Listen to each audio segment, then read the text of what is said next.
Hello, welcome to episode 6 of season 4 of At the Movies, the Wolverine, the next kind of Marvel film that's come out, or the Marvel / Fox film, because it's not as part of the Avengers because Fox owns the rights to Wolverine and X-Men, blah blah blah. So yeah, I was kind of looking forward to this. I was like, this could be cool. The Japan storyline. Apparently there was a big kind of Japanese storyline for Wolverine in the comics. I don't read them, so I don't really know that, but I thought it was cool that they were doing that. We kind of set it apart from the other X-Men films, make it quite different. X-Men Origins Wolverine is not a great film. I enjoyed it, but it just wasn't that good, was it? What? I loved it. The other Wolverine film. Yes, I thought that was great. There's parts of it that, you know... Anyway, well, that's a whole other review, which I think we've already done anyway. He doesn't mean it. No, it could have been better. I mean, that bit where... Oh no, that was a deleted scene. Never mind. So the Wolverine, I really enjoyed this film. I thought it was brilliant. I enjoyed it from the first minute to the last. Sure, it didn't do things too much differently. It didn't really break any conventions. It was pretty standard kind of beginning, and there's a threat, and then he's got to go fight someone, and blah blah blah. It was kind of generic in terms of the thread of the story, but I really enjoyed the way it was done.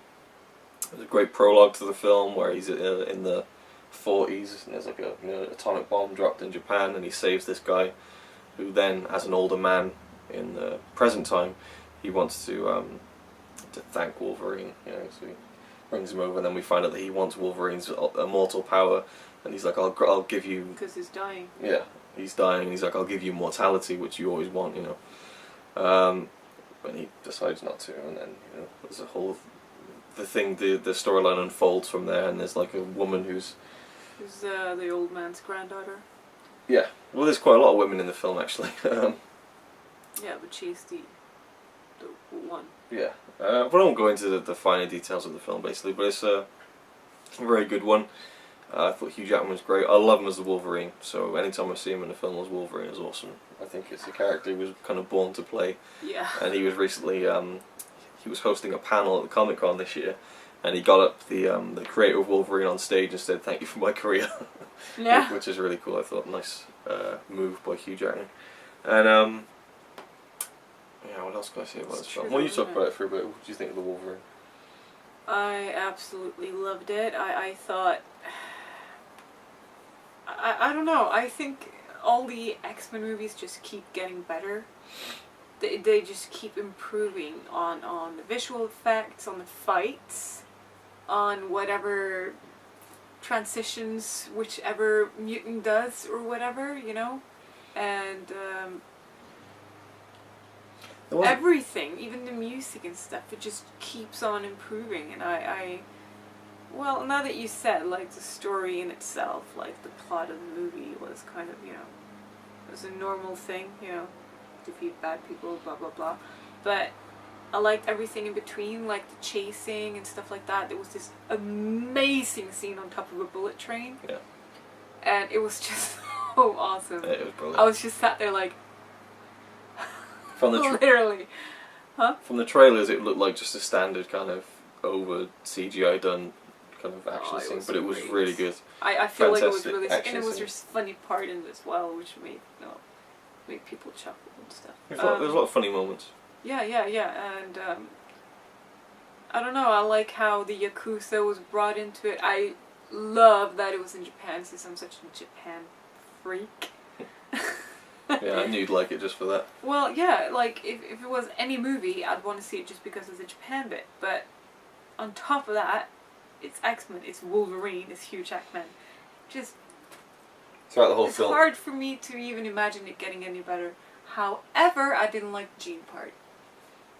Okay, well, we'll get to that in the end of the video, the spoilers kind of part. It's not really a spoiler though, because it pops up right in the beginning. Yeah, I know, but we'll just just in case. Okay. Throughout the whole film, she was like, "Been there." No, I wasn't. I did that maybe once or twice. Yeah. Maybe once. I don't think twice. Yeah. No, it was just once. I remember, because I didn't want to... Anyways, it was really great. Yeah, the whole thing really. What bothered me about watching this movie in the cinema here in Norway was because some of the Japanese Yeah, the Japanese subtitles were in Norwegian, so... Well, yeah, when they were talking in Japanese. Yeah. And so he I couldn't understand any of the Japanese so I was stuff. trying to translate to him, and then he just couldn't be bothered listening anymore, and I was like, oh, got really angry. Well, it's like when stuff's going on, and it's like... I couldn't quite hear what you're saying, and I didn't want to turn around and go, I can't hear what you're saying. Well, I was trying not to say it too loudly, because, Yeah. you know, there were people around. Anyways, it was really great. I like that.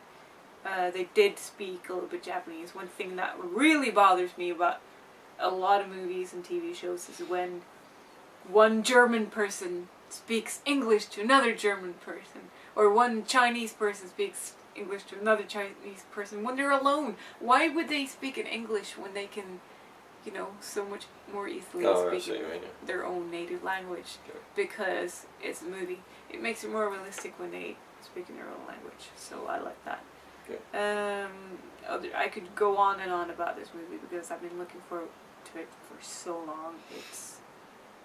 I absolutely loved it. I don't even remember if I rated it right after, because I always ask him, so Yeah. would you rate it right after you watch it because it's fresh? Well, after we've been rating films for a whole year doing the Epic Film Challenge, it's kind of second nature to rate it out of 10 now, isn't it? Well, everything. I make him rate my dinner. Yeah, you do. Out of 10? So, what was it? 7? I think I rated it like 9, not 9.5. I don't know why I'm not rating it a 10, but I guess everything could be better, but I don't know. I don't know why I'm not rating it at a 10. Maybe I suspected. I expected him to, I don't know, play with a samurai sword a lot more, but then again, he's got his things, so. Yeah, it was good. It was, parts of it was really, like, nerve-wracking as well, because you're like, oh, come on, like that and stuff, so it's cool. I love the tension in the movie, and how frustrating his condition in the movie was, without spoiling too much, which we will do afterwards. The words! In joke. So I'd rate it 8.5 out of 10, I think. So yeah, the spoiler section of this video. Well, I guess this isn't a spoiler. One thing I didn't like was... it's like a warning. You sound like a walrus then. A sea lion. It's not really a spoiler, but there's a female villain in the film called Viper, I think, and she had this weird kind of lizard tongue and spat acid. I thought she was really stock, just like typical kind of like female, just she didn't do much for me at all, to be honest. She was just like any other kind of female villain in a film like that. Just, you know, she wasn't bad, but she just didn't add anything different to the film. Another thing I didn't like was the granddaughter of this old Japanese guy who the whole story is about. She goes off with Logan for a while, well, for most of the film actually, and they become friends and stuff. And then, like towards, you know, maybe like the second act of the film, they kind of, you know, become intimate together. And I just thought that was just seemed like that was thrown in there to kind of, and she's like quite a lot younger than him. Although I guess because he lives forever, it doesn't really matter. But you know what I mean. It just seemed thrown in there, but. Although I guess it kind of contributed towards the Jean thing of him getting over her and stuff. I don't know. So of course Jean Grey's in the film from the original X-Men trilogy, and in kind of, not even flashback, but in his dreams kind of thing, you keep seeing his imagination. It's like he's hallucinating about her as well, because when he's kind of out of it, because he has this poison going on inside of him, which makes him not healed properly. Yeah, and his healing is failing and stuff. Yeah, so whenever he gets really hurt and stuff, he's like, you know, and he's not used to that, and he keeps hallucinating about Jean. Yeah. And other things as well, samurais. Yeah. Which is interesting. But you said you didn't like it. I liked the fact she was in the film. It tied up kind of that story thread that kind of... Well, yeah, but what I didn't like about it was they were never a couple. Maybe in the comics, I have no idea, but in the X-Men movies, they never became a couple. There was something there. Yeah, well, I like that. I like the story of that they were in love, but it never really happened, and then she had to kill her. I thought it was kind of, you know, tragic in a way. Everyone hates X-Men 3. I like it. I don't hate it. No. I love all the X-Men movies. Yeah. I just... if they actually had gotten together and they had been like a couple for at least just a little while in any of the X-Men movies, then that would have made more sense for me. But then again, I don't know what the comics, you know, obviously there's something between them, so. For me, it added to it that they were never together. I don't know. It didn't faze me that they weren't. Anyway, so yeah, a lot of great badass stuff from Hugh Jackman in this, and it's been well over 10 years since he first played the character, and he's looking as ripped as ever. I think I read that he wouldn't drink anything for 36 hours before doing a shirtless scene to kind of dehydrate himself, to kind of just get that completely ripped kind of look. Anyway. Another thing, which I am actually curious about, because all the way in the end, the big fighting scene between the old man, who is now a samurai robot. Yeah. He cuts all his claws off, and then in the end, he forces out his bones again. Yeah. Which he had before he became this metal-boned person. Yeah. I don't understand that. I'm sure. One, how he could do that. Two, in the future now, will he not have steel, or will he have the bones? And they broke it off before. I can't remember, because when we watched all the X-Men films over a week, about 2 years ago. So it's been 2 years since I've seen all the X-Men films. I can't remember. I'm pretty sure I remember that somewhere, and it was explained, but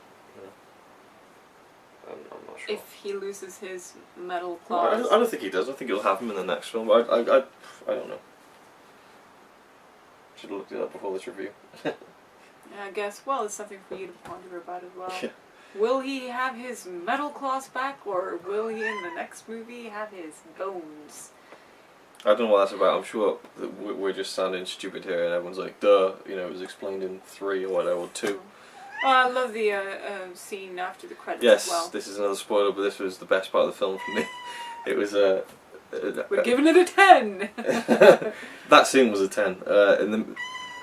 It's become a thing now in Marvel films and superhero films to have a scene after the credits.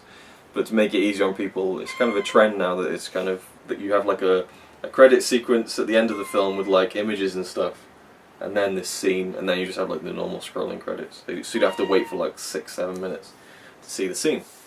And the scene in this one was awesome because it leads right into the next film, Days of Future Past, which I'm so excited about. And Logan's at the airport, and behind him he sees like metal things moving. He turns around, it's Magneto, Ian McKellen, and it's like, whoa, holy shit, this is awesome. And he's like, well, why would I trust you? And he's like, well, you won't trust me. And then like everyone just stops, and then the wheelchair rolls around. Oh, I'm getting chills. And you were like, what? Isn't he dead? And then it's like, yeah, what's going on with this? No, I didn't go, what? I went, what? What? I thought it was amazing. They should have reaction videos like turning around on everyone in the cinema when they see that scene for the first time. It was awesome, and what I loved about this kind of thing about the whole film is that it's kind of a sequel to X-Men 3. It ties up the Jean Grey thing, and then it leads right into Days of Future Past, which is kind of, I guess, a sequel to First Class, maybe a sequel to the X-Men trilogy. It's just going to be really confusing with all the time travel, but I'm pretty confident that Bryan Singer's going to make it all make sense. And Lily has her face in the bin. I think we should leave the review at that. Yeah. So, yeah. Great. 8.5, 9 out of 10. Maybe 9.5. Maybe 9.5. Thank you for watching.